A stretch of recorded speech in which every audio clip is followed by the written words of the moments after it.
In 1953, the Korean War finally came to an end. The devastation left in its wake caused many orphans abandoned. The solution to these orphans left alone came in the form of international adoption. Since adoption began, 125,000 adoptees have been sent to the United States. Many of these adoptees still struggle with identity and mental health issues.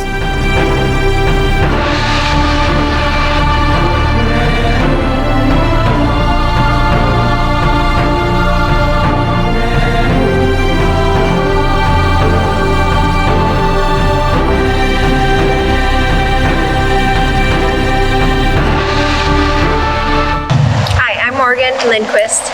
I was adopted in 1974 when I was 2.5 years old. When I was in my 40s, my daughter had a make-a-wish to go out of the country, and I found out at that time that I was not a U.S. citizen. By going to the U.S. passport office and applying for a passport, and they told me that they weren't allowed to give me a passport, so they had to send me to the immigration office.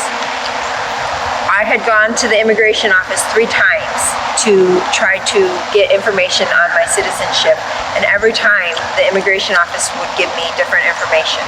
Finally realizing that I needed to get my citizenship because I wasn't a U.S. citizen. I was very surprised, very shocked, disappointed, and frustrated, knowing that my daughter had a life-threatening illness that we didn't know how long she would be able to survive. There was no cure for her situation.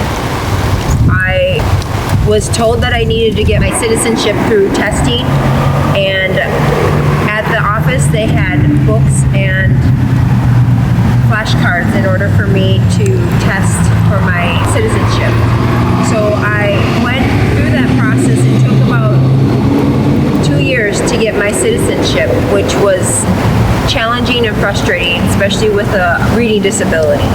So once I got my citizenship, thanks to the Minnesota Senator, Amy Klobuchar, I was able to bypass the fact that I needed to wait years to take the test. I was able to just take the test, but it was still very hard and challenging. I believe that adopted kids should automatically become U.S. citizen. And I know that in the 90s it has changed, so children adopted into the United States are U.S. citizen. However, there is a window of people who did not get their citizenship after they were adopted, and now some of them have been deported. A few of them had committed suicide because they get sent back to their birth country and don't know anybody, don't know the language, don't know the customs, don't know the culture, and it's just so overwhelming. My belief is that we are pleading as adopted children to be able to get our citizenship without having to go through all these hoops and trials. So please help us get our citizenship.